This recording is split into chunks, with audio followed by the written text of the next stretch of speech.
Hi, my name is Ash. Social isolation. Let's talk about it. We know that this is imperative.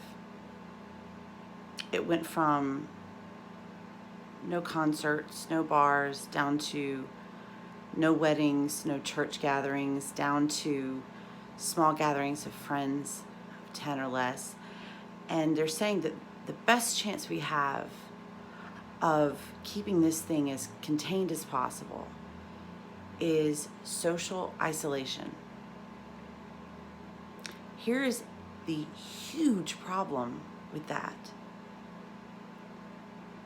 We, at our very core, on a primitive level, human beings are social. We have to be together. I mean, if you leave a baby in a crib for 6 months of their life, and you feed it, change its diaper, make sure that it's well, seen after, but you don't hold the baby at all, it will die within 6 months. That's how strongly the need to be connected to human beings is. And to stay alive, we have to socially isolate. So how do we find a balance between these two completely opposite things? I don't have an easy answer. I've been looking. It's something that in our generation, we haven't had to do this before. So I'm not finding any clear cut, here's how you take a social being and take them out of a social environment and make sure that they stay mentally healthy.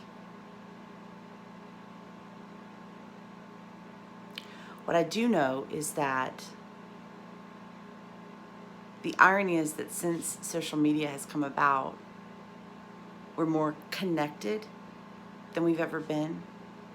And at the same time, we're more lonely as a human race than we've ever been. So there's a lot of discussion about what type of connection are we talking about? Are we talking about, can I text someone across the world at 3 a.m.? Yes. Do I feel like I am in the presence of someone and connecting with them on a human level? No.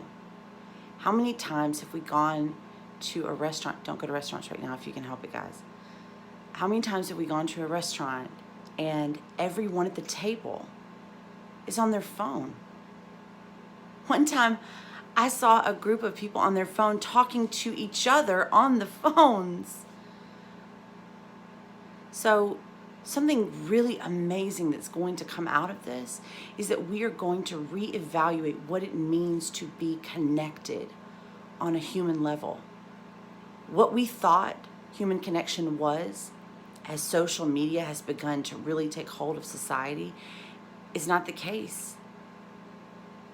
And if anything good is coming out of this, it's that because we are being, in a lot of places, required to socially isolate, we have to look at this glaring issue of, even when I'm with people, do I still feel alone? And now that we don't even have the option to be with people, the only option we get is to be connected through social media and things like this. It really shines the spotlight on how lonely that social media connectivity is. So, as far as reducing the depression and the risk of suicide and the things that are coming out of people not feeling connected, feeling like the baby in the crib that is taken care of on a biological level, but never picked up, never held. We get to look at these things and say, how do we rewrite this paradigm of what it means to be connected? We know that we need physical contact, and we don't have that option right now. Not if we're going to be safe. So the closest that I can come up with so far is a phone call.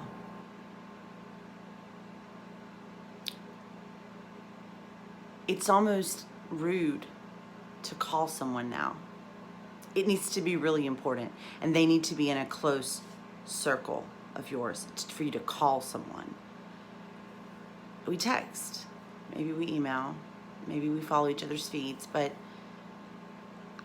I have started to try to pick up the phone and call, hear the voice, the intonations, hear the human component. They're not just words.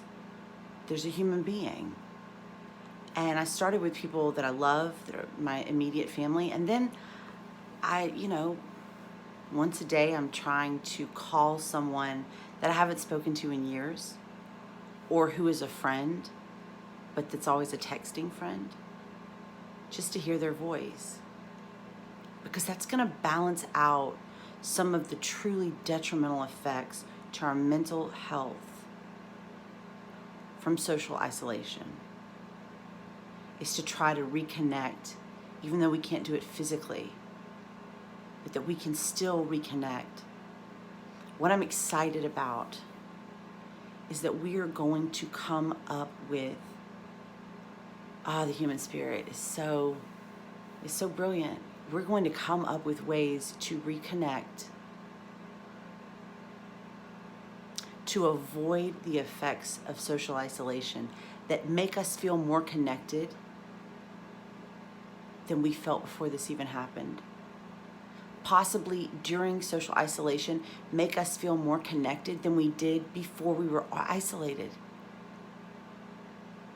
Making it clear that social media is not quite enough.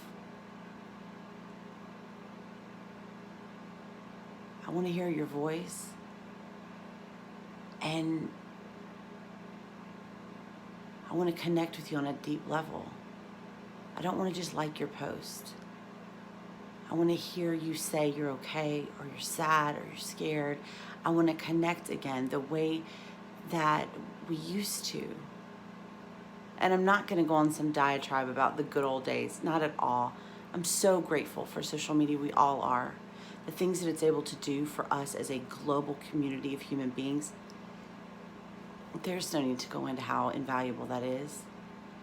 The point here today is that I hope that we can come up with very quickly strategies to combat the negative effects of social isolation. The positive effects of isolation are a given. They're going to stop the spread of the virus as much as anything else, as much as hand washing. In no way am I saying that the human need to connect overrides the critical importance of social isolation.